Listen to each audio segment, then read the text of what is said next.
નમસ્કાર, આપ જોઈ રહ્યા છો નેશન પ્લસ ન્યૂઝ. હું છું આપની સાથે હેતલ ભગત. 2 દિવસ અગાઉ દેવહાટ ગામ નજીક નેશનલ હાઈવેના બ્રિજ ઉપર પેરાફિટ દિવાલ ધરાશાયી થઈ ગઈ હતી.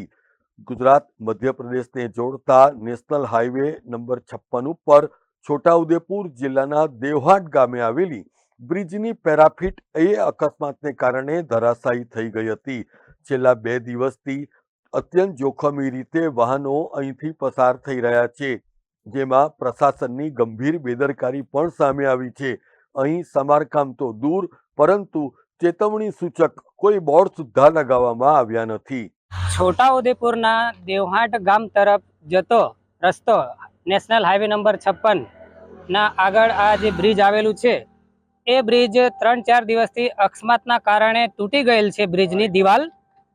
તો એ દિવાલ તાત્કાલિક ધોરણે સરકારશ્રીને ધ્યાનમાં લઈ અને કામકાજ ચાલુ કરે અને મુસાફરોને, વાહન ચાલકોને રાહત મળે તો વધારે સારું, એવી મારી નમ્ર અપીલ છે.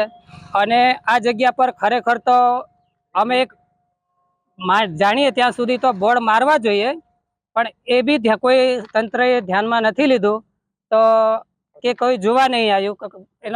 એનો મતલબ એ થયો કે આ રસ્તા પર કોઈ અધિકારી આવતા નથી કાતો. અને અહીંયા જે ફરીવાર જે અકસ્માત ના થાય એને ધ્યાનમાં લઈને સરકારશ્રીને નમ્ર નિવેદન છે કે તાત્કાલિક ધોરણે આ કામકાજ ચાલુ કરવું.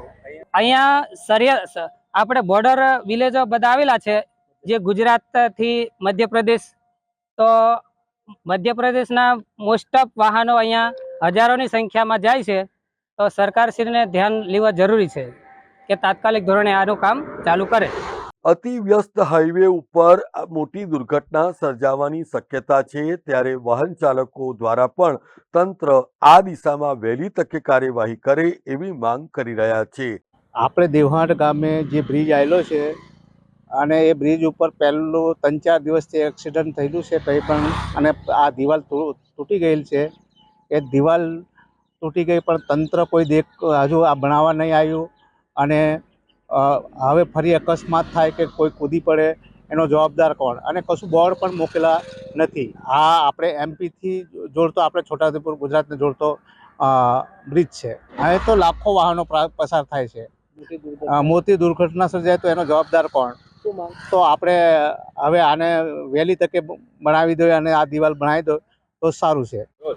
નેશનલ હાઈવે 56ના અધિકારીઓની ગંભીર બેદરકારી સામે આવી છે. છોટાઉદેપુર તાલુકાનું આ દેવહાટ ગામ છે. દેવહાટ ગામે નેશનલ હાઈવે 56નો એક બ્રિજ આવેલો છે, જે બ્રિજ ઉપર જે પેરાફિટ આવેલી છે તે તૂટેલી હાલતમાં જોવા મળી રહી છે.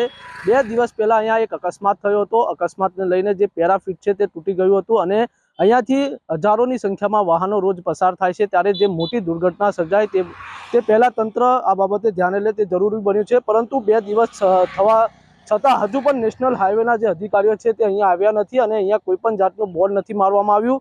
જાણે કે તંત્ર મોટી દુર્ઘટના થાય તેની રાહ જોઈ રહ્યું હોય તેવું લાગી રહ્યું છે. ત્યારે હાલ તો જે નેશનલ હાઈવે 56ના જે અધિકારીઓ છે તે આ બાબતે ગંભીર નોંધ લઈને અહીંયા તાત્કાલિક અસરથી કામગીરી કરે તેવી આ વિસ્તારના લોકોની માંગ ઉઠી છે. Rihan Patel, Nation Plus News, Chhota Udepur. સમાચારોનો સતત અપડેટ મેળવવા માટે અમારી નેશન પ્લસ ન્યૂઝની યુટ્યુબ ચેનલને સબસ્ક્રાઇબ કરો, બેલ આઇકન દબાવો અને જોડાયેલા રહો ફેસબુક, ઇન્સ્ટાગ્રામ અને ટ્વિટર પર.